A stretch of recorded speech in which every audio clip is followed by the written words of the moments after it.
رزق کی برکت کا وظیفہ امام قرطبی نے لکھا ہے، حضرت انس بن مالک رضی اللہ تعالیٰ عنہ کہتے ہیں ایک شخص حضور کی بارگاہ میں آیا کہ یا رسول اللہ صلی اللہ علیہ وسلم غربت بڑی ہے، بڑا دکھی ہوں، بڑا پریشان ہوں۔ تو حضور نے وظیفہ بتایا، فرمایا جب بھی گھر جاؤ نا گھر والوں کو سلام کہنی ہے، السلام علیکم، یعنی کم کہنی ہے، جب بھی جاؤ کم کہنی ہے، یعنی گھر سے نکلے ماچس لینے کے لیے واپس آ کے کہنا السلام علیکم۔ پھر گھر والوں نے کہا ہو یاد ہی نہیں رہا تھا، وہ تو چینی بھی ختم ہو گئی ہے، پھر گئے چینی لینے تو واپس آ کے پھر السلام علیکم۔ انہوں نے کہا خو ناراض نہ ہوئیے گا، پتی بھی نہیں چائے کی، اب واپس گئے تو پھر واپس آ کے کیا کہنا ہے؟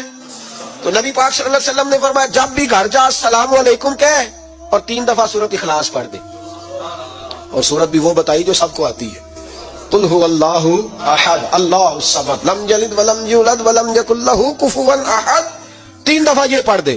صحابی بڑے سیانے تھے، بڑے مسئلے حل کرتے تھے ہمارے، فٹافٹ بول پڑے وہ صحابی، کہنے لگے حضور میری تو چھوٹی سی فیملی ہے، کئی دفعہ بچے گھر نہیں ہوتے، ننیال گئے ہوتے ہیں، تو پھر کیا کروں؟ حضور نے فرمایا جب گھر میں کوئی نہ ہو تو اپنے نبی پہ درود و سلام پڑھ دے، تیرے نبی کا کرم تو تیرے گھر میں ہوگا نا۔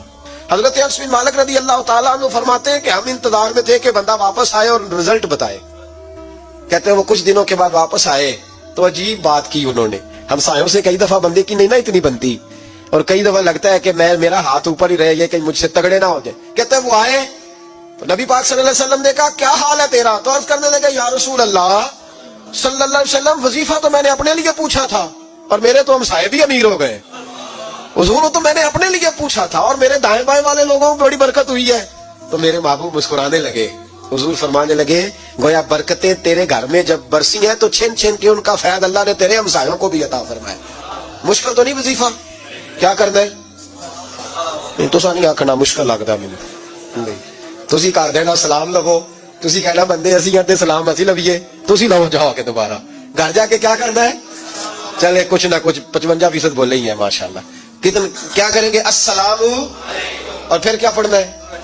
سبحان اللہ، 3 دفعہ سورۃ اخلاص پڑھ دے، فرمایا اللہ برکت پیدا کر دے گا۔